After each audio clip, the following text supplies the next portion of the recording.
أعوذ بالله من الشيطان الرجيم. بسم الله الرحمن الرحيم.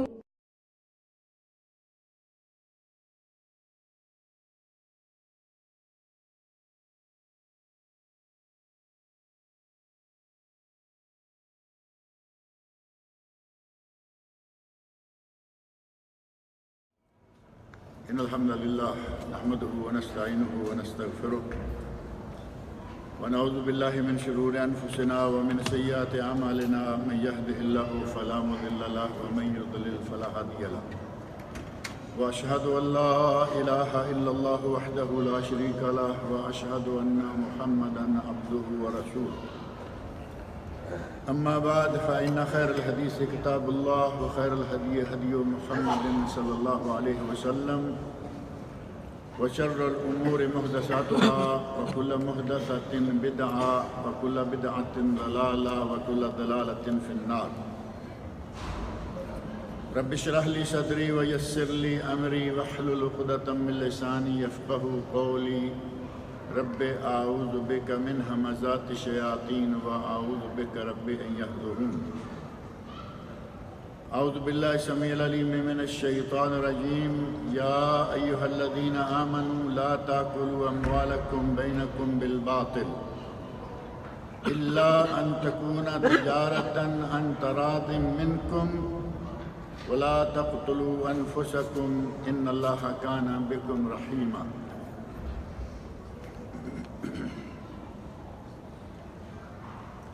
اسلام ایک کامل اور مکمل دین ہے اور اس کے کامل و مکمل ہونے کی شہادت خود اللہ رب العزت نے آسمان سے نازل فرمائی ہے. جیسا کہ سورۃ المائدہ آیت نمبر 3 میں اللہ رب العزت ارشاد فرماتے ہیں الیوم اکملت لکم دینکم واتممت علیکم نعمتی ورضیت لکم الاسلام دینا. آج میں نے تمہارے لیے تمہارا دین مکمل کر دیا ہے اور تمہارے لیے تم پر اپنی نعمت کا اتمام کر دیا ہے اور تمہارے لیے دین اسلام کو پسند کر لیا ہے. اسلام کے کامل و مکمل ہونے کی یہ شہادت آج کل کی نہیں بلکہ 1450 سال پہلے حجۃ الوداع کے موقع پر یہ شہادت نازل ہوئی جبکہ نبی اکرم صلی اللہ علیہ وسلم میدان عرفات میں حج ادا فرما رہے تھے. اس کامل و مکمل دین میں اگر یہ کہا جائے کہ حکمرانی کرنے سے لے کر اپنے انتہائی پرائیویٹ مسائل جیسا کہ بول و براز ہے تمام بڑے اور چھوٹے مسائل اور ان میں ہدایات موجود ہیں. اس کا نظام عبادت بہت مکمل نظام ہے. نظام اخلاقیات دنیا کے کسی دوسرے مذہب کا اتنا مکمل نظام اخلاقیات نہیں ہے جتنا کہ اسلام کا ہے.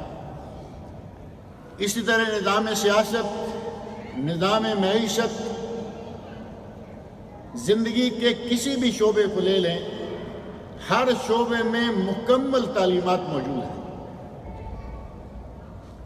اور جس طرح باقی شعبوں میں تعلیمات موجود ہیں اسی طرح یہاں ایک حقوق اور معاملات کا شعبہ آتا ہے. اسلام کا حقوق و معاملات کا شعبہ بھی انتہائی مکمل ہے. اللہ رب العزت نے قرآن کریم میں اور نبی اکرم صلی اللہ علیہ وسلم نے اپنی احادیث شریفہ میں اس نظام کی تفصیلات ذکر کی ہیں جو کہ ایک لمبا چوڑا موضوع ہے. اس کا ایک چھوٹا سا حصہ یہ ہے کہ اسلام نے انسانوں کے کیا جانوروں تک کے حقوق مقرر کر دیے.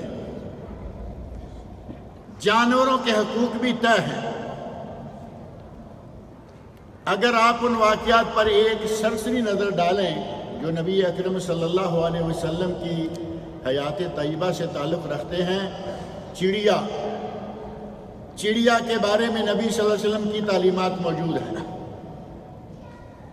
وہ واقعہ معروف ہے، آپ کے ذہن میں ہوگا، صحابہ کرام کی ایک جماعت گزر رہی تھی، کسی صحابی نے چڑیا کا بچہ اٹھا لیا، گھونسلے میں تھا، نوجوان صحابی بچہ اٹھا لیا، چڑیا نے نبی صلی اللہ علیہ وسلم کے سر اقدس کے اوپر آ کر منڈلانا شروع کر دیا، اور اس کی اپنی جو خاص آواز ہے فریاد لگانے لگی، تو نبی صلی اللہ علیہ وسلم نے ارشاد فرمایا من فجع هذه بولدها، اس کا بچہ اٹھا کر اسے کس نے تکلیف پہنچائی ہے؟ نبی صلی اللہ علیہ وسلم کو اس بات کا اندازہ ہو گیا کہ چڑیا ایسے نہیں، کوئی خاص وجہ ہے جو چلا رہی ہے۔ پتہ چلا کہ ایک صحابی کے پاس اس کا بچہ ہے، فرمایا ردوا ولدها الیہا، اس چڑیا کا بچہ اس کے گھونسلے میں واپس چھوڑ کے آؤ۔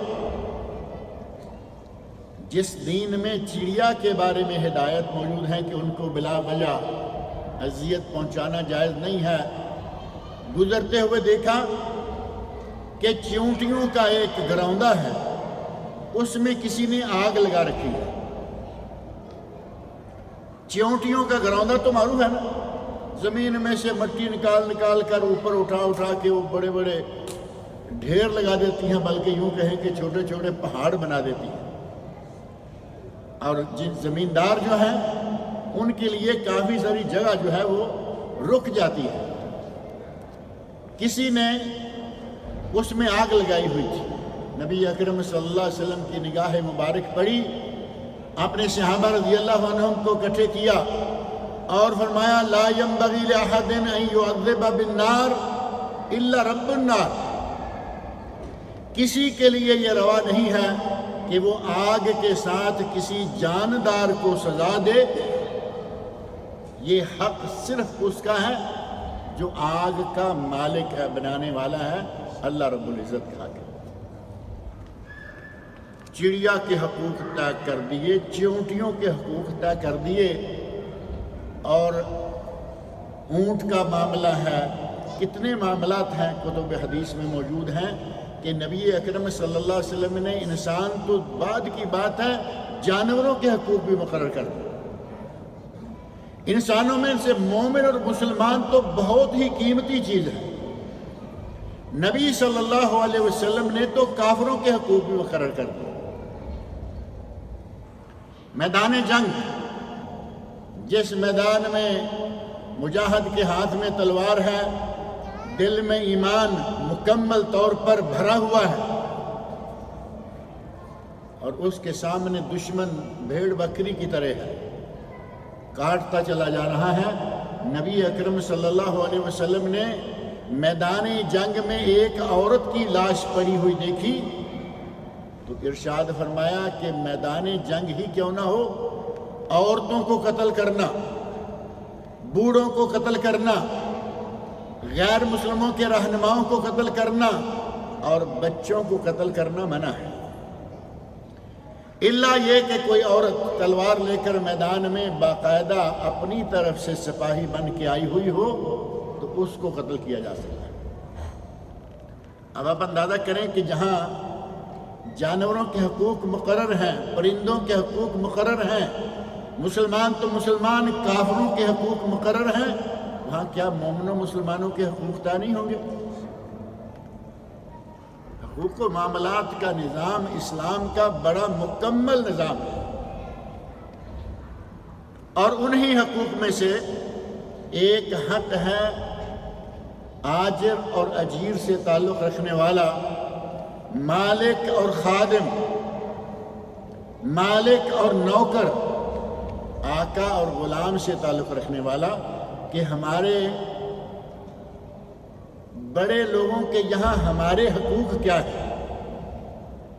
فیکٹریوں کے مالک، کمپنیوں کے مالک، ان کے یہاں کام کرنے والے ایک چھوٹے سے چھوٹے ملازم، جس کو مومن کہتے ہیں عامل، عامل تو معروف لفظ ہے نا یہاں، عربی میں عامل گورنر کو بھی کہا جاتا ہے. عربی کی وسعتیں دیکھیں. عربی میں عامل گورنر کو بھی کہتے ہیں کہ نبی صلی اللہ علیہ وسلم نے فلاں علاقے کی طرف اپنا عامل بھیجا. معاذ بن جبل رضی اللہ عنہ، حضرت ابو موسیٰ اشعری رضی اللہ عنہ، عمر بن عاص رضی اللہ عنہ مختلف علاقوں میں گورنر بنا کر بھیجے گئے. اور جب خط لکھتے ہیں تو خط لکھتے ہیں کہ ہم اپنے عاملوں سے خطاب کرتے ہوئے لکھ رہے ہیں. یعنی جو مختلف علاقوں میں ہمارے گورنر ہیں، عامل گورنر بھی ہیں اور عامل ہمارے یہاں لیبر بھی ہے. لیبر کا کام کرنے والا عامل، اور اسے ہی اجیر بھی کہا جاتا ہے. عربی میں اجیر جو اجرت پر کام کرتا ہے، اور آجر جو کام لیتا ہے، اجرت دیتا ہے. آجر اور اجیر دونوں کے حقوق طے ہیں. ملازم کے فرائض کیا ہیں؟ وہ آجر کے حقوق ہیں، اور اس کے حقوق کیا ہیں؟ وہ آجر کے واجبات ہیں اور اس کے فرائض ہیں. اسلام نے آجر اور اجیر دونوں کے معاملے کو مکمل تفصیلات کے ساتھ ہمارے سامنے رکھا ہے، اور کسی کو ظلماً کام پہ لگا کر بلا وجہ اس سے کمائی کر کے کھانے کو حرام قرار دیا. میں نے ابھی آپ کے سامنے سورۃ النساء کی آیت نمبر 29 کی تلاوت کی تھی. یا ایھا الذین آمنوا، اے ایمان والو، لا تاکلوا اموالکم بینکم بالباطل، آپس میں اپنے اموال، یہ نہیں کہا لوگوں کے اموال، آپس میں اپنے اموال باطل طریقے سے مت کھاؤ. اپنے اموال کیوں کہا گیا؟ چاہیے تو یہ تھا نا کہ دوسروں کے اموال باطل طریقے سے نہ کھاؤ. اسلام نے مسلمان کو مسلمان کا بھائی قرار دیا ہے. انما المومنون اخوہ، قرآن میں اللہ نے فرمایا کہ مومن آپس میں بھائی بھائی ہیں، مسلمان آپس میں بھائی بھائی ہیں. یہاں ایک بات اور ذہن میں رکھیں کہ ہمارے کچھ وسعت پسند لوگ، روشن خیال لوگ، جو سمجھتے ہیں کہ ہمارا دل لوگوں کے لیے بڑا وسیع ہے، وہ کافر کو بھی بھائی کہتے ہیں. کافر چاہے کوئی بھی کیوں نہ ہو، عیسائی ہو، یہودی ہو، ہندو ہو، سکھ ہو، بدھسٹ ہو، کوئی بھی کافر ہے وہ مسلمان کا بھائی نہیں ہو سکتا. ہمارے کہیں گے ہندو برادری، سکھ برادری، عیسائی برادری، اور پھر کیا کریں؟ عیسائی برادری کہنے والے صرف لیڈر نہیں، بعض مولوی حضرات بھی موجود ہیں. عیسائیوں کو عیسائی برادری کہتے ہوئے ان کے چرچ میں جا کر باقاعدہ ان کے ساتھ کرسمس کا کیک بھی کاٹ کے آ جاتا ہے. اب ان مولویوں کو کیا کریں؟ لیڈر کہے کہ ہماری عیسائی برادری، ہماری ہندو برادری مان لیا، اسے ووٹ لینا ہوتا ہے. اس مولوی صاحب کو کیا تکلیف ہے؟ عیسائیوں کے چرچ میں جا کر کرسمس کا کیک کاٹے اور ان کی اس محفل میں باقاعدہ شرکت کرتے ہوئے یہ بھی کہے کہ جس طرح ہماری عید میلاد النبی ہے اسی طرح عیسائیوں کا کرسمس بھی ہے. اللہ تعالیٰ ایسے مولویوں کو ہدایت عطا فرمائے. اسلام نے بہت ہی باریکی کے ساتھ ہر موضوع کو پوری تفصیل کے ساتھ بیان کیا ہے. اللہ رب العزت نے فرمایا کہ اپنے مال کو باطل طریقے سے نہ کھاؤ. مومن کا مال، مومن کے بھائی کا مال، یہ سب اپنا ہی مال ہے، اور مومن ہی صرف مومن کا بھائی ہو سکتا ہے، مسلمان ہی صرف مسلمان کا بھائی ہو سکتا ہے. کافر کو بھائی کہنا شرعاً جائز نہیں ہے، شرعاً جائز ہی نہیں. اخوت اسلامی، مسلمان چاہے کالا ہو یا گورا، مشرق کا ہو یا مغرب کا، یہ بھائی ہے. اور کافر چاہے رشتہ دار بھی کیوں نہ ہو، وہ بھائی نہیں رہا. غرض یہ کہ اسلام نے بڑے اچھے طریقے سے بتایا. اللہ رب العزت نے فرمایا یا ایھا الذین آمنوا، لا تاکلوا اموالکم بینکم بالباطل، اپنے اموال آپس میں باطل طریقے سے نہ کھاؤ۔ باطل طریقے سے کھانے کے کئی طریقے ہیں، انہی میں سے ایک طریقہ ہے رشوت کا۔ رشوت لے کر اپنے بھائی کا مال ہی کھاتے ہیں نا۔ اب اس کا یہ معنی بھی نہیں ہے کہ کافر سے رشوت لیں تو جائز ہو جائے گی، ہندو سے سود لیں تو جائز ہو جائے گا، ہندو سے لیں، عیسائی سے لیں، مسلمان سے لیں، سود ہر حال میں حرام اور رشوت ہر حال میں حرام ہے۔ لہذا اللہ رب العزت نے ہمیں سود کے ذریعے، رشوت کے ذریعے، جبراً کسی سے لیبر لے کر اس کے ذریعے جتنے بھی طریقے ہیں ان سب طریقوں کو باطل قرار دیا کہ اس طرح مال کھانا جائز اور حلال نہیں ہے۔ اور آگے اللہ رب العزت فرماتے ہیں الا ان تکون تجارتا عن تراض منکم، ہاں تم دونوں کا آپس میں راضی نامہ ہے ایک بات پر، تجارت ہے، دونوں ایک ایگریمنٹ کرتے ہیں اور پھر اس ایگریمنٹ کے مطابق چلتے ہیں تو وہ مال آپ کا کھانا جائز ہے۔ اب ایگریمنٹ کے لفظ کو ہم عموماً ایسے ہی سمجھ لیتے ہیں کہ جی بس ایک کوئی لکھت ہوئی پڑھت ہوئی آپس میں، جبکہ ایگری کا معنی کیا ہوتا ہے؟ رضامندی ہے نا، ایگریمنٹ رضامندی، اور یہ قرآن کریم کے الفاظ کہہ رہے ہیں الا ان تکون تجارتا عن تراض منکم، تراضی راضی، الا یہ کہ طرفین ایک معاملے پر راضی ہوں، دونوں راضی ہوں تو ٹھیک ہے۔ اسلام نے ان الفاظ کی پھر بہت ساری تفصیلات ذکر کی ہیں جو قرآن کریم کے اندر موجود ہیں، نبی اکرم صلی اللہ علیہ وسلم کے ارشادات کے اندر موجود ہیں۔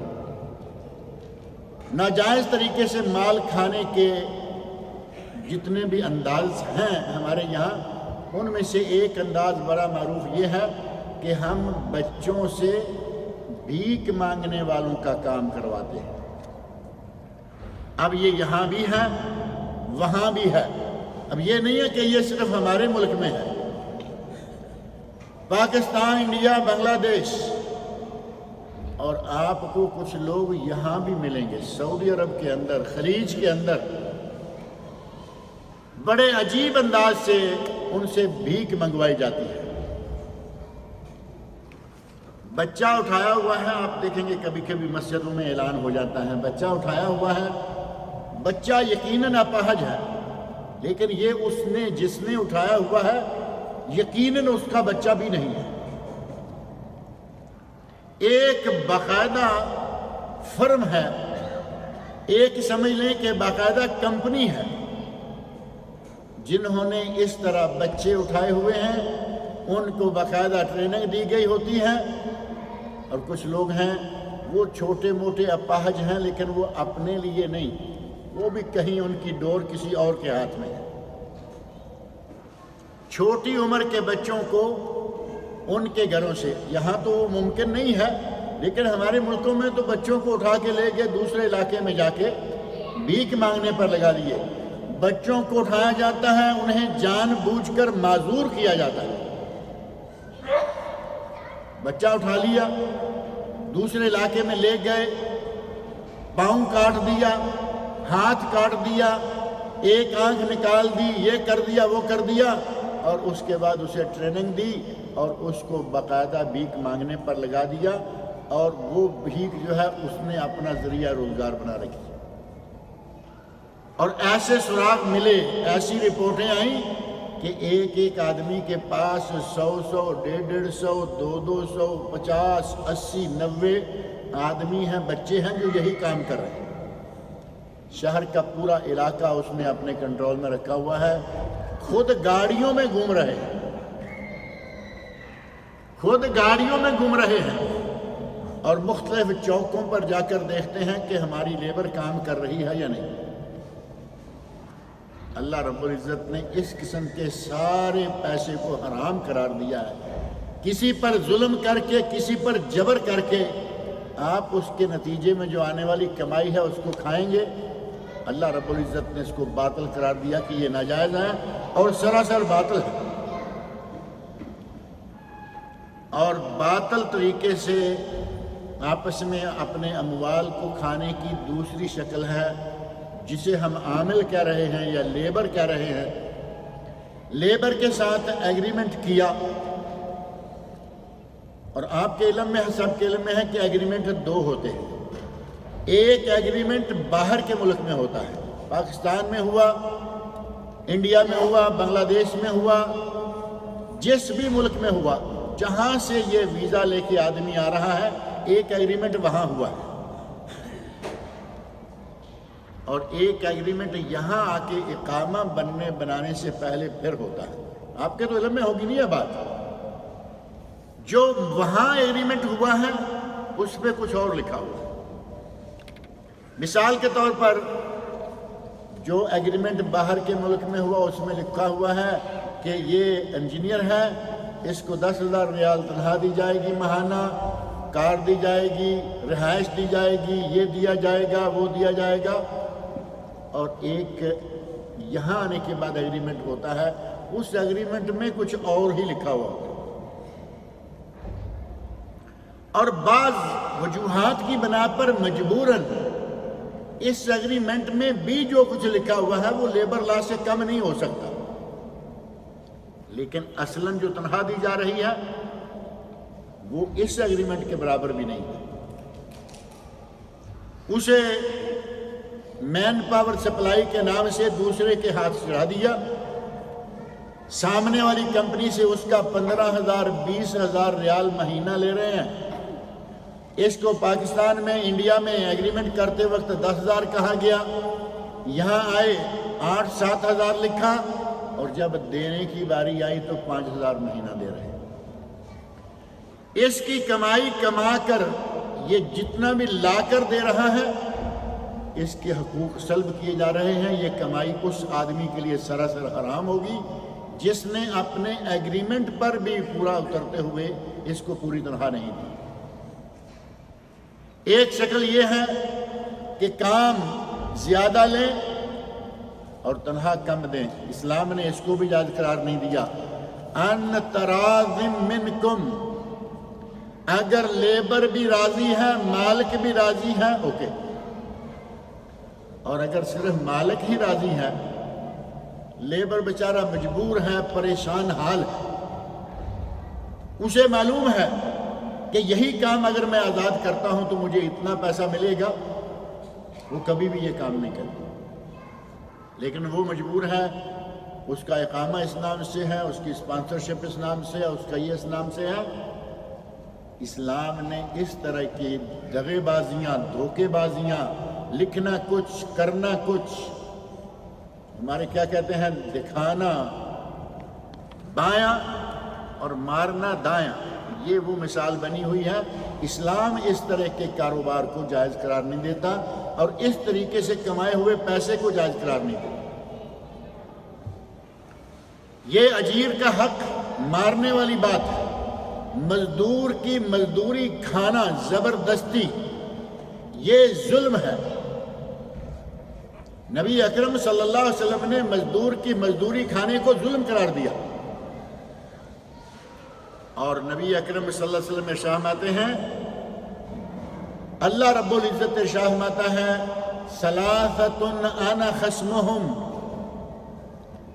3 لوگ ایسے ہیں کہ ان کے مقابلے میں میں ہوں، 3 لوگ ایسے ہیں جن کے مقابلے میں میں ہوں، قیامت کے دن ان کے مقابلے میں میں کھڑا ہوں گا، وَمَن كُنْتُ خَصْمُهُ خَصَمْتُهُ، اگر میں مقابلے میں، جس کے مقابلے میں میں کھڑا ہو جاؤں، کون جیتے گا؟ اللہ رب العزت کے مقابلے میں دوسرا کون جیت سکتا ہے؟ مَن كُنْتُ خَصَمْتُهُ مَن كُنْتُ خَاصَمْتُهُ خَصَمْتُهُ، اگر کسی کے مقابلے میں میں کھڑا ہو گیا تو پھر میرے مقابلہ کرنے کی کسی میں جرت نہیں ہوگی۔ وہ 3 لوگ کون سے ہیں؟ رجل اعطى بی ثم غدر، میرا نام لے کر کسی سے وعدہ کیا اور پھر غداری کی، اللہ کے نام کے ساتھ ایگریمنٹ، باقاعدہ حلف نامہ اٹھانے کے بعد اس حلف نامے سے غداری کرنا، یہ ملک کی سطح پر ہو۔ پارلیمنٹ کے ممبر بھی ایک حلف نامہ اٹھاتے ہیں نا، پارلیمنٹ میں ممبر حلف نامہ اٹھاتا ہے کہ میں اپنے ملک کا، اپنے ملک کے قانون کا، اپنے ملک کی رعایا کا وفادار رہوں گا، اور پھر 5 سال ملیں یا 3 سال اپنی رعایا کو لوٹ کر کھا جاتے ہیں۔ یہ بھی سراسر حرام۔ اور اگر کوئی دوسرا معاہدہ کرتا ہے، دوسرا ایگریمنٹ کرتا ہے، اللہ کا نام لے کر وہ معاہدہ کرتا ہے اور معاہدے پہ پورا نہیں اترتا، فرمایا کہ قیامت کے دن اللہ فرما رہے ہیں اس کے مقابلے میں میں کھڑا ہوں گا۔ اور دوسرا شخص کون ہے؟ فرمایا دوسرا شخص وہ ہے کہ جس نے رجل باع حرا، کسی آزاد آدمی کو بیچ کر اس کی قیمت کھا لی۔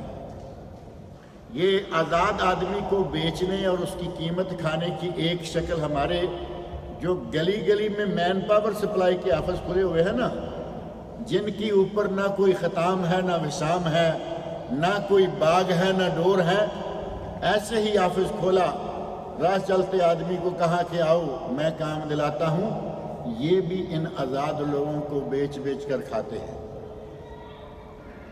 یہاں 2 طرح کی یہ مین پاور سپلائی ہے۔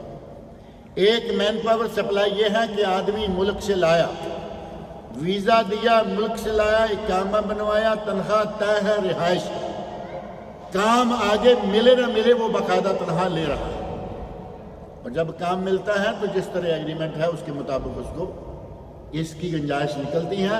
ایک مین پاور سپلائی یہ ہے کہ کسی کو کہا کام چاہیے، آؤ، وہ اسے کام چاہیے، دوسری طرف کہا کہ ان کے ساتھ چلے جاؤ، نہ کوئی پہلے سے ویزے کا انتظام، نہ کوئی اقامے کا انتظام، نہ کوئی اپنی طرف سے رہائش کا انتظام، نہ تنخواہ کا انتظام۔ گلی چلتے آدمی کو پکڑا، آگے بیچ دیا، یا کیا کہیں گے اس کو، وہاں سے 10 گنا زیادہ تنخواہ لے کر اس بیچارے کو ٹرکھا رہے۔ اللہ رب العزت حدیث قدسی میں فرما رہے ہیں کہ کسی نے آزاد آدمی کو بیچ کر اس کی قیمت کھائی، قیامت کے دن اس کے مقابلے میں میں کھڑا ہوں گا۔ اور تیسرا جو ہمارے آج کے موضوع سے تعلق رکھتا ہے وہ ہے رجل استاجر اجیرا، کسی نے کوئی اجیر، کوئی مزدور اپنے پاس کام پر لگایا، استوفى منہ، اس سے کام تو مکمل لے لیا، وہ یومیہ ہے، کیا کہتے ہیں کہ یہ روزانہ ڈیلی بیس یا ڈیلی ویجز، وہ روزانہ کا مزدور ہو، ہفتے کا مزدور ہو، کام مکمل ہونے تک کا مزدور ہو، یا ماہانہ کا مزدور ہو۔ من استاجر اجیرا، اگر کسی نے کوئی مزدور لیا رکھا، استوفى منہ، کام اس سے پورا لے لیا، ولم یوفہ، اور اس کو اس کی اجرت پوری نہیں دی، اللہ رب العزت فرماتے ہیں کہ قیامت کے دن اس کے مقابلے میں بھی میں کھڑا ہوں گا، اور جس کے مقابلے میں اللہ رب العزت کھڑا ہو جائے وہ ابھی سے سمجھ لے کہ وہ مارا گیا۔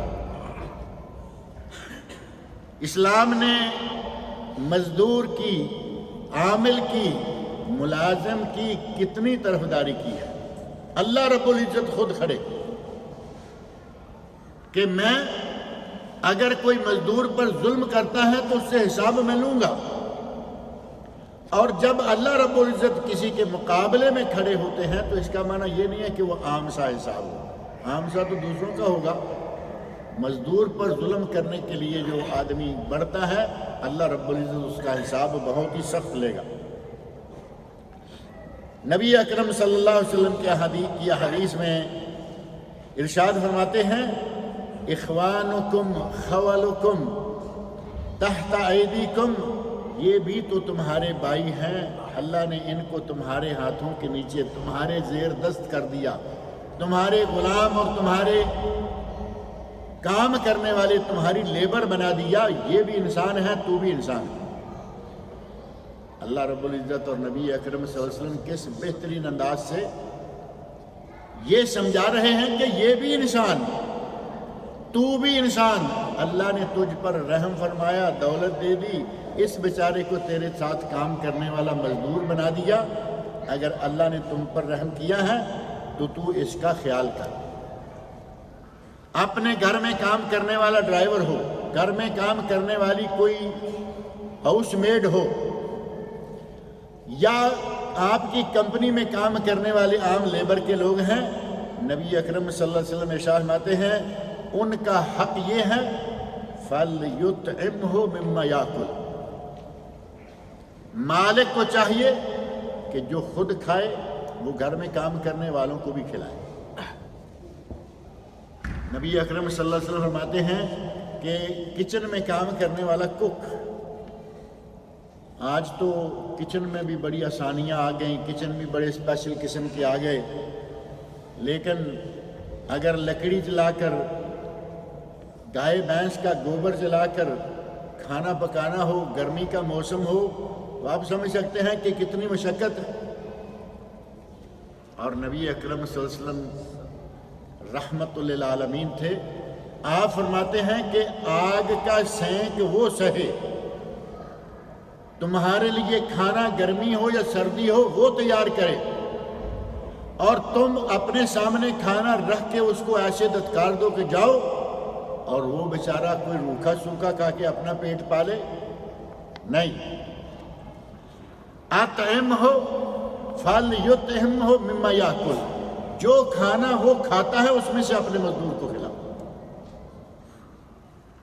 جو کھانا تم کھاتے ہو اصل سنت کیا ہے، اور مزدور کا حق کیا ہے؟ جو کھانا مالک کھاتا ہے وہ اپنے مزدوروں کو، اپنے گھروں میں کام کرنے والوں کو بھی کھلائے۔ وَلْيُلْبِسْ مِمَّا يَلْبَسْ، جو لباس خود پہنتا ہے اسی طرح کا لباس اپنے غلام کو، اپنے خادم کو، اپنے ملازم کو پہنائے۔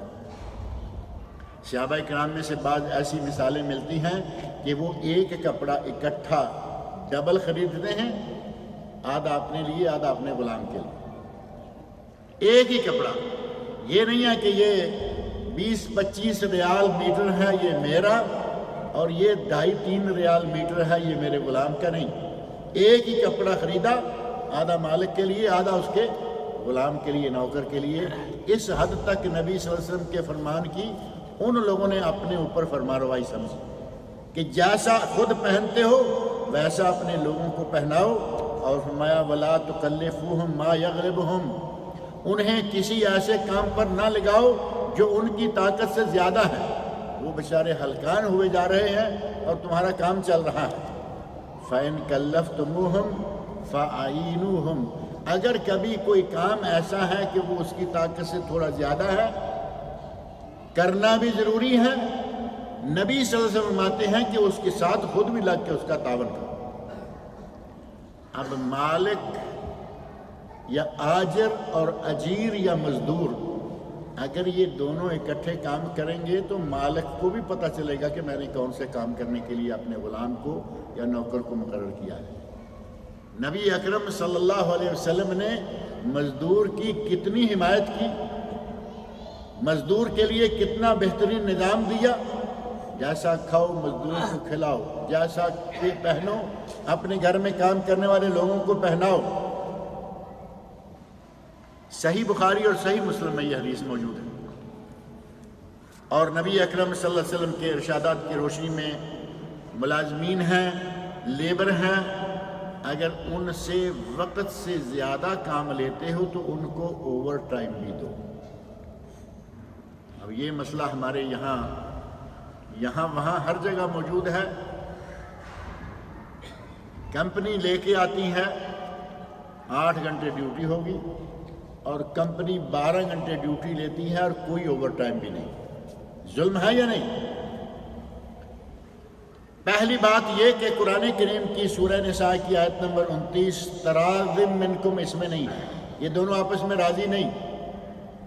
ایک ظلم کر رہا ہے، دوسرا مجبور ہے اس کا ظلم سہ رہا ہے، یہ رضامندی نہیں۔ اگر رضامندی ہو تو پھر کوئی حرج نہیں۔ 8 گھنٹے طے ہوئے تھے، 8 گھنٹے ہی ہونے چاہیے۔ جب 9، 10، 11، 12 ہوگا تو اس کا باقاعدہ اس کو علیحدہ اوور ٹائم ملنا چاہیے۔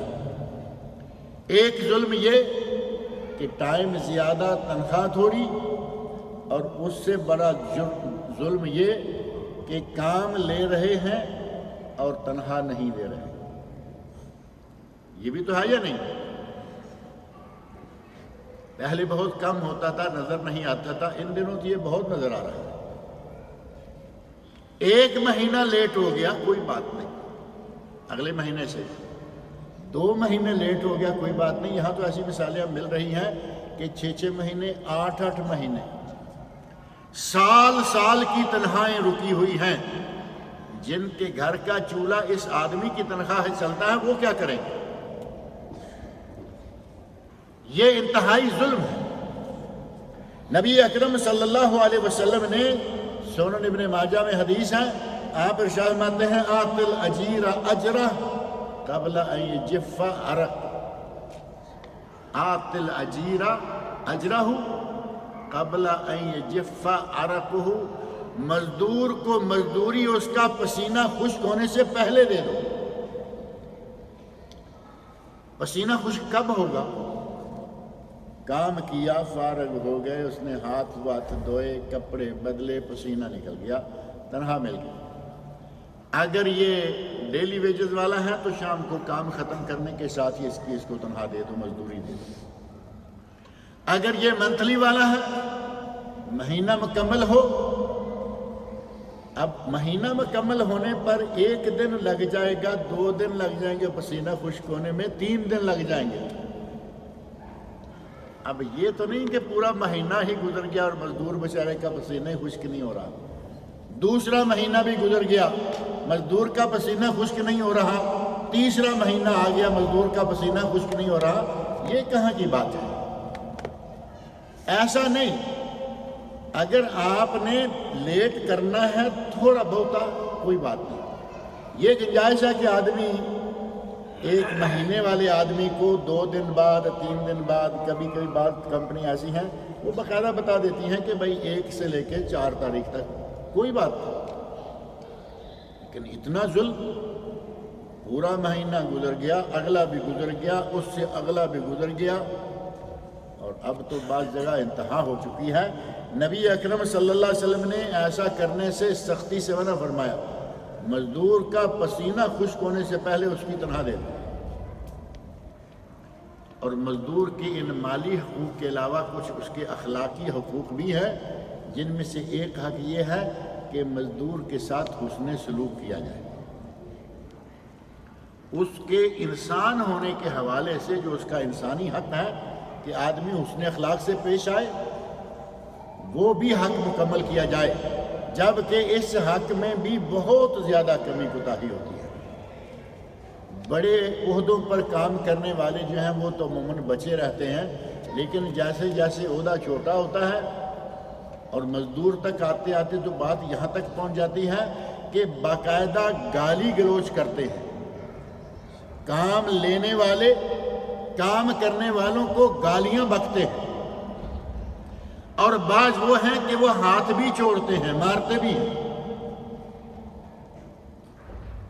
یقین جانے بہت سارے معاملات، میں چونکہ کورٹ میں کام کرتا ہوں، لوگ آتے ہیں طرح طرح کے، بہت پریشانی ہوتی ہے اس وقت کہ آدمی اپنی تنخواہ مانگنے گیا، اس نے اندر داخل کیا، دوسرے آدمی کو بلایا، خوب پٹوایا،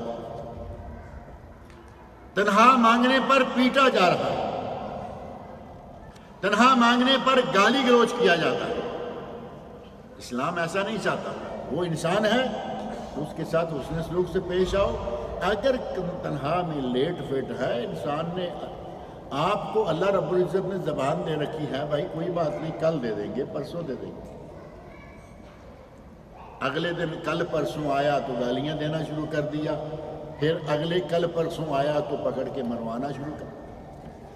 اللہ رب العزت نے انسان کو بہت مقام دیا ہے، اور پھر خاص طور پر جب انسان بھی مسلمان ہو، مزدور مسلمان ہو، مومن ہو، اور پھر اس کے ساتھ یہ سلوک کیا جائے، نہ قرآن اس کی اجازت دیتا ہے، نہ نبی اکرم صلی اللہ علیہ وسلم اس کی اجازت دیتے ہیں۔ اور اگر کوئی آدمی کسی کی تنخواہ سے، کسی کی مزدوری سے کچھ کم کر دیتا ہے تو نبی صلی اللہ علیہ وسلم فرماتے ہیں من قطع حق امرئ مسلم بیمینہ، اگر کسی نے کسی مسلمان کا حق مار لیا فقد اوجب اللہ لہ النار، اللہ نے اس کے لیے جہنم واجب کر دی۔ اگر کسی مزدور کی مزدوری کھا جائیں گے تو یہ نہ سمجھیں کہ آپ بڑے پہلوان ہیں، آپ کا بڑا یہاں روب، آپ کی بڑی عزت، آپ کا بڑا مقام ہے۔ اگر مزدور کی مزدوری کھا گئے، قیامت کے دن اللہ رب العزت نے تمہارے لیے جہنم واجب کر رکھی ہے۔ وحرم علیہ الجنہ، جہنم واجب ہے اور جنت اس پر حرام ہے۔ مزدور کی مزدوری کھا جائے، نبی اکرم صلی اللہ علیہ وسلم بہت ساری ایسی تعلیمات دے کے گئے کہ آپ کے خلفاء نے، اور خاص طور پر آپ کے خلفاء میں سے حضرت عمر فاروق رضی اللہ تعالی عنہ، جنہوں نے اسلامی حکومت کے ادارے بنائے۔ آپ سیرت عمر فاروق میں پڑھیں گے کہ بہت سارے کام پہلے نہیں تھے، حضرت عمر فاروق کے زمانے میں آ کر حکومت کا ایک نقشہ بن گیا۔ یہ وزارتیں ہیں، یہ جیلیں ہیں، یہ ڈاکخانے ہیں، یہ فلاں ادارہ ہے، مالی ادارہ ہے، دیوان ہے۔ حضرت عمر فاروق نے پھر ان کی باقاعدہ راتوں کو اٹھ کر اپنے عوام کا پتہ کیا، اور اپنے عوام میں سے پوچھ کر مختلف علاقوں کے گورنروں کے، کسی علاقے میں گئے، گورنر کو بلایا، لوگوں کو بلایا، گورنر کو کھڑے کیا اور کہا کہ بھئی دیکھو یہ تمہارا گورنر ہے، تمہارا حاکم ہے، تمہیں کسی قسم کی کوئی شکایت ہے؟ اب شکایت کرنے والے اٹھتے ہیں، گورنر کو جواب دینا ہے، اور جب تک عمر فاروق رضی اللہ عنہ مطمئن نہیں ہو جاتے اس کے جواب سے، تب تک وہ آدمی حل نہیں سکتا۔ اور ایسے واقعات پیش آئے، واقعات میں کافی تفصیل ہے، کہ گورنر نے وہ باتیں کہیں کہ حضرت عمر فاروق رونے لگ گئے، رونا شروع ہو گئے۔ لوگوں نے شکایت کی کہ یہ صبح اٹھ کر ہمارے پاس یا اپنے دفتر میں نہیں بیٹھتا، بلکہ یہ ظہر کے قریب آتا ہے۔ پوچھا کیوں؟ گورنر سے جواب طلبی کی تو کہنے لگے کہ امیر المومنین میں نہیں چاہتا تھا کہ یہ میں بات کروں، لیکن اب چونکہ جواب دہی ہو گئی ہے، طلبی ہو گئی ہے، میرے گھر والوں کے لیے کوئی غلام نہیں، میرے گھر والوں کے پاس کوئی دوسرا خادم نہیں، اور میرے گھر والوں میں کام کرنے کی کسی وجہ سے ہوتا ہے نا کہ بیوی بیمار ہے یا بیوی کسی ایسی بیماری میں مبتلا ہے، کام نہیں کر سکتی، کہتے ہیں کہ میں گھر کے سارے کام صبح اٹھ کے سنبھال کے سارے کاموں سے فارغ ہو کے میں باہر نکلتا ہوں، اس لیے مجھے لیٹ ہو جاتا ہے۔ کہنے لگے کہ یہ رات کو دروازہ بند کر دیتے ہیں، کسی کو رات کو ملتے نہیں۔ پوچھا کیوں؟ تو گورنر صاحب کہتے ہیں امیر المومنین پہلے والی بات بلکہ اس سے بھی زیادہ خاص میں تو یہ کبھی بھی نہیں بتاتا، لیکن اب اعتراض آ گیا ہے تو یہ میں بات کر رہا ہوں کہ میں نے دن لوگوں کے لیے رکھا ہوا ہے، رات اپنے رب کے لیے رکھی ہوئی ہے۔ دن لوگوں کے لیے اور رات اپنے رب کے لیے، میں اس لیے دروازہ نہیں کھولتا اور میں باہر نہیں آتا۔ ایک سوال، اس کا بہترین جواب۔ عمر فاروق رضی اللہ عنہ نے جب یہ باتیں سنی تو زار و قطار رونا شروع کر دیا۔ اگر مالک اچھے ہوں تو یقیناً ان کو اللہ رب العزت ملازم بھی اچھے مہیا کر دیتا ہے، لیکن کبھی کبھی آزمائش ہوتی ہے ملازموں کی، ملازم بہت اچھے ہیں لیکن مالک انہیں اچھا نہیں ملتا۔ بہت سارے واقعات، بہت ساری باتیں کہی جا سکتی ہیں، شاید کوئی دوسرا موقع آئے کہ جس طرح مزدور کے حقوق ہیں اسی طرح مالک کے بھی کچھ حقوق ہیں، اور جس طرح مالک کچھ ناجائز کرتے ہیں اسی طرح مزدور بھی کچھ ناجائز کرتے ہیں۔ موقع ملا تو انشاءاللہ اس کا دوسرا پہلو بھی ذکر کریں گے۔ اللہ رب العزت سے میری دعا ہے کہ وہ مجھے اور آپ سب کو نیک اعمال سر انجام دینے، اپنے فرائض اور اپنی ڈیوٹیاں پوری کرنے کی توفیق عطا فرمائے۔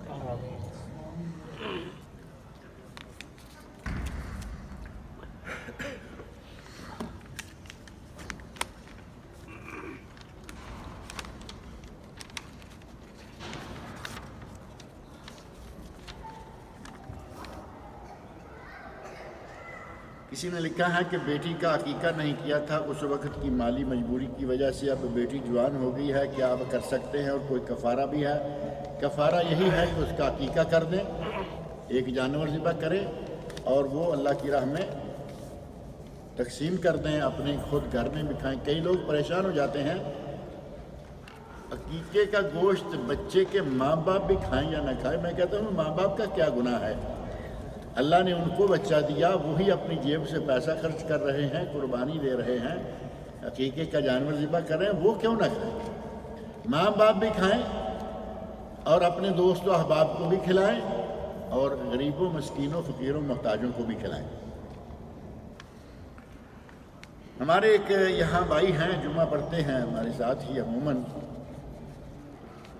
ان کی خواہش ہے کہ ان کے لیے آپ سب دعا کریں کہ اللہ رب العزت ان کو نیک بیٹا عطا فرمائے۔ ان کے پاس بیٹا نہیں ہے اور وہ چاہتے ہیں کہ تندرست و توانا بیٹا ہو اور نیک فرما بردار بیٹا۔ دعا کیجیے کہ اللہ رب العزت ان کو نیک نرینہ اولاد عطا فرمائے۔ اور بھی اگر کسی کے یہاں کسی کو بچی چاہیے تو اللہ اسے بچی دے، بیٹا چاہیے تو اللہ اسے بیٹے دے، اولاد چاہیے تو اللہ نرینہ مدینہ ہر طرح کی اولاد عطا فرمائے۔ کوئی گھر ایسے ہیں کہ ان کے پاس 2 3 4 بیٹے ہیں، ان کی انتہائی خواہش ہے کہ اللہ ہمیں ایک بیٹی بھی دے دے۔ یہ اپنی اپنی خواہش ہے نا، ضرورت ہے، خواہش ہے۔ اللہ رب العزت جس کی جو خواہش نیک خواہش ہے وہ پوری فرمائے۔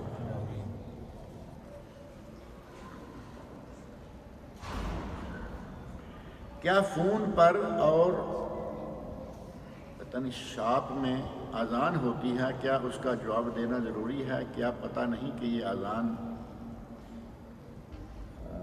آگے پتہ نہیں ریکارڈڈ ہے یا لائیو ہے؟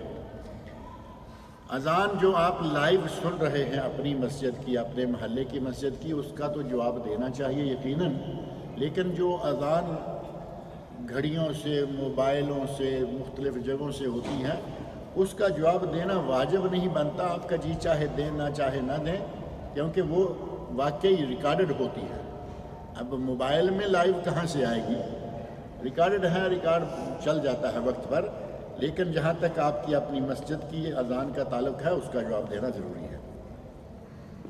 کیا اسلام میں انشورنس جائز ہے؟ اسلام میں انشورنس اگر اسلامی طریقے کے مطابق ہے تو جائز ہے، لیکن اگر وہ گیمبلنگ کے طریقے پر ہے، جوئے کے انداز سے ہے، جیسا کہ ہماری عموماً انشورنس ہے، آپ ایک پالیسی اختیار کرتے ہیں اور وہ پالیسی یہ ہے کہ آپ کو ہر سال مثال کے طور پر 200 روپیہ مہینہ کے حساب سے ہر سال آپ کو یہ تقریباً 2500 ریال دینا ہوگا۔ 2500 بنیں گے نا، 2400۔ آپ نے وہ پالیسی خریدی، اس پہ چلتے ہوئے ہر مہینے میں 200 روپیہ، 200 ریال، 200 ڈالر آپ جمع کرا رہے ہیں۔ ابھی چند مہینے ہی گزرے ہیں کہ ایکسیڈنٹ ہو گیا۔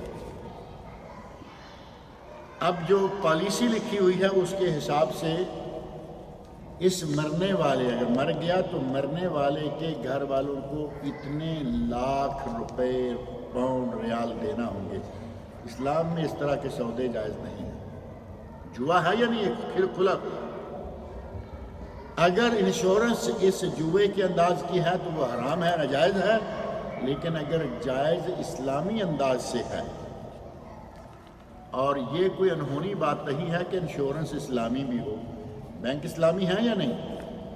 بینکنگ حرام بھی ہے، بینکنگ اسلامی حلال بھی ہے، اسی طرح انشورنس حرام بھی ہے اور انشورنس حلال بھی ہے۔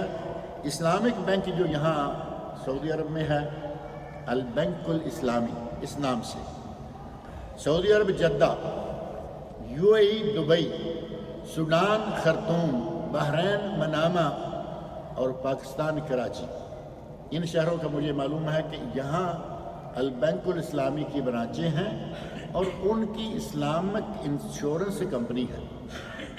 اگر اس کمپنی کے ساتھ تعلق ہو اور اسی انداز سے دوسری کمپنیاں بھی کام کریں تو وہ بینک بھی اسلامی ہے اور وہ کمپنی بھی اسلامی ہے.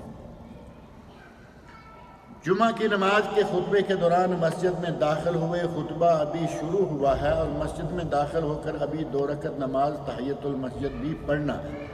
جمعہ کی جماعت شروع ہونے میں کافی وقت ہے، تو کیا افضل ہے کہ 4 رکعتیں سنتیں پڑھ لی جائیں یا صرف 2 رکعت تحیۃ المسجد؟ 4 رکعتیں سنتیں آپ کیوں پڑھیں گے؟ ہمارے یہاں پاکستان میں اور انڈیا میں، میرا خیال ہے دونوں ملکوں میں، بنگلہ دیش سمیت، جمعے کے دن جمعے کے خطبے سے پہلے یا خطبے کے دوران یا فرضوں سے پہلے 4 سنتیں پڑھی اور پڑھائی جاتی ہیں، اور یہ جو ظہر کی 4 سنتیں ہیں وہ رکھوائی جاتی ہیں، جبکہ جمعہ ہے اور ظہر ہے. اس کے اپنے احکام ہیں، اس کے اپنے احکام ہیں. جمعے کے دن اگر کوئی مسجد میں آئے اور امام خطبہ ہی کیوں نہیں دے رہا، اس پر واجب ہے کہ وہ 2 رکعتیں پڑھ کے بیٹھے.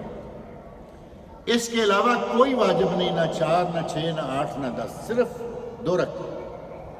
اور جو آتے ہی بیٹھ جاتے ہیں، پہلے آتے ہی بیٹھ گئے، اب امام ایک خطبے کے درمیان 2 کے درمیان جو ایک خطبہ دے کے بیٹھتا ہے، ہمارے بھائی اٹھ کے فوراً سنتے پڑھنا شروع کر دیتے ہیں. حالانکہ یہ سنتے پڑھنے کا وقت نہیں ہے. ہمارے وہاں تو کچھ انداز ہی سارے کے سارے عجیب و غریب قسم کے بنائے گئے ہیں. عموماً یہ وقت دعا کا ہے، اور خطیب بیٹھتے وقت کہتا ہے کہ میں اللہ سے مغفرت کی دعا مانگتا ہوں، وَاسْتَغْفِرُوهُ إِنَّهُ هُوَ الْغَفُورُ الرَّحِيمُ. یہ کلمات آپ سنتے ہی نا ہر مرتبہ، میں اللہ سے مغفرت طلب کر رہا ہوں، تم بھی اللہ سے مغفرت طلب کرو، اللہ بڑا غفور رحیم. اب ایک آدمی اٹھ کے 2 رکعتیں پڑھنا شروع کرتا ہے، مغفرت طلب کر رہا ہے یا یہ سنت کی خلاف ورزی پہ ڈٹا ہوا ہے. نبی صلی اللہ علیہ وسلم کے ارشاد ہے، اذا دخل احدکم المسجد فلا يجلس حتى يصلي ركعتين. اگر کوئی مسجد میں داخل ہو، آپ نے کوئی وقت ذکر نہیں کیا، اس وقت داخل ہو، اس وقت داخل ہو، جب بھی داخل ہو 2 رکعتیں پڑھے. ایک آدمی مسجد میں داخل ہوا، آیا، بیٹھ گیا. نبی اکرم صلی اللہ علیہ وسلم نے پوچھا خطبے کے دوران، یہ ذہن میں رکھیں، بعض لوگ کہتے ہیں جی خطبہ چل رہا ہے تو سنتے کیسے پڑھیں گے؟ خطبے کے دوران آدمی آیا، نبی صلی اللہ علیہ وسلم نے پوچھا کہ نماز پڑھ لی ہے، یعنی تحیۃ المسجد کی 2 رکعتیں جو ہیں پڑھ لی ہیں؟ تو وہ آدمی کہتے ہیں نہیں. فرمایا قم وصلی وتجوز، اٹھو نماز پڑھو لیکن مختصر رکھو. آپ نے بیٹھنے والے آدمی کو باقاعدہ اٹھا کر وہ 2 رکعتیں پڑھا کے، اب آج ہم آئیں اور بیٹھ جائیں درمیان میں، یہ 2 رکعتیں ضروری ہیں. اس کے علاوہ جو 4 ظہر کی سنتیں لاتے ہیں، نہ یہ ظہر ہے نہ یہ سنتیں ظہر کی یہاں ہوں گی. 2 رکعتیں ہو گئی تحیۃ المسجد کی، 2 فرض ہیں. فرضوں کے بعد نبی صلی اللہ علیہ وسلم ارشاد فرماتے ہیں اگر کوئی مسجد میں سنتیں پڑھے تو وہ 4 رکعتیں پڑھے. 4 پڑھے تو بہتر یہ ہے کہ وہ 2 رکعتیں کر کے پڑھے، تاکہ کسی ہمارے پاک و ہند کے آدمی کو یہ نہ غلط فہمی ہو جائے کہ یہ ظہر احتیاطی پڑھ رہا ہے. ہمارے یہاں وہ پارٹی بھی ہے نا، جمعہ بھی پڑھیں گے، ظہر کے 4 فرض بھی پڑھیں گے، نام رکھا ظہر احتیاطی، یعنی جمعہ نہیں ہوا تو ظہر ہو جائے گی. اب یہ لکھوا کے آگے ہو کہ ظہر ہو گئی. اگر تمہارا جمعہ نہیں ہو رہا تو تمہاری انشاءاللہ ظہر بھی نہیں ہوگا. وہی مسجد، وہی جگہ، تم وہی، تمہارا لباس وہی. اگر جمعہ نہیں ہوتا تو ظہر بھی لکھوا کے کوئی نہیں آیا. جہاں جمعہ ہوتا ہے جمعہ پڑھیے اور بس. ظہر احتیاطی، اس آدمی کے نظریے سے بچنے کے لیے 2 رکعتیں کر کے پڑھے، تاکہ وہ یہ نہ سمجھے کہ یہ بھی ظہر احتیاطی والا ہے. 2 رکعتیں پہلے، 2 جمعہ اور 4 بعد میں. اور نبی اکرم صلی اللہ علیہ وسلم گھر جا کے 2 رکعتیں پڑھتے تھے۔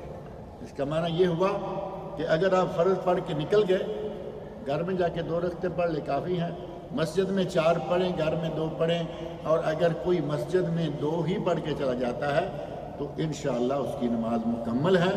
اس طرح یہ 6 رکعتیں بنتی ہیں۔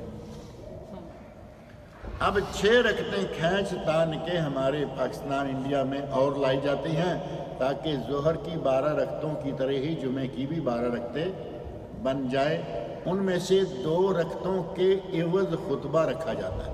کہتے ہیں کہ ظہر کی 4 رکعتیں فرض ہوتی ہیں، تو یہاں 2 فرضوں کے برابر جمعے کا خطبہ اور 2 فرض 4 رکعتیں پوری کر دی نا۔ اب میں پوچھتا ہوں کہ 4 رکعتوں میں سے 2 رکعتیں تمہاری 1 منٹ میں مکمل ہوتی ہیں، دوسری 2 رکعتیں ہمارے پاکستان میں 1.5 گھنٹے میں 2 گھنٹے میں۔ وہاں خطبے کتنے لمبے ہوتے ہیں؟ کچھ مسجدوں میں لوگ عصر کی تیاری کر رہے ہیں، وضو کر رہے ہیں، اٹھ رہے ہیں، اور دوسری طرف ابھی خطبہ چل رہا ہے جمعے کا۔ اب کن 2 رکعتوں کو کس خطبے کے حصے میں ڈال رہے ہیں؟ جمعے سے پہلے اگر ہیں تو تحیت المسجد کی 2 رکعتیں، ابھی خطبہ شروع نہیں ہوا، آپ مسجد میں آگے 2 4 6 8 10 12 جتنی چاہیں پڑھیں، کوئی حرج نہیں، لیکن خطبہ شروع ہو جائے تو 2 رکعتیں۔ اللہ رب العزت مجھے اور آپ سب لوگوں کو نیک عمل کی توفیق عطا فرمائے۔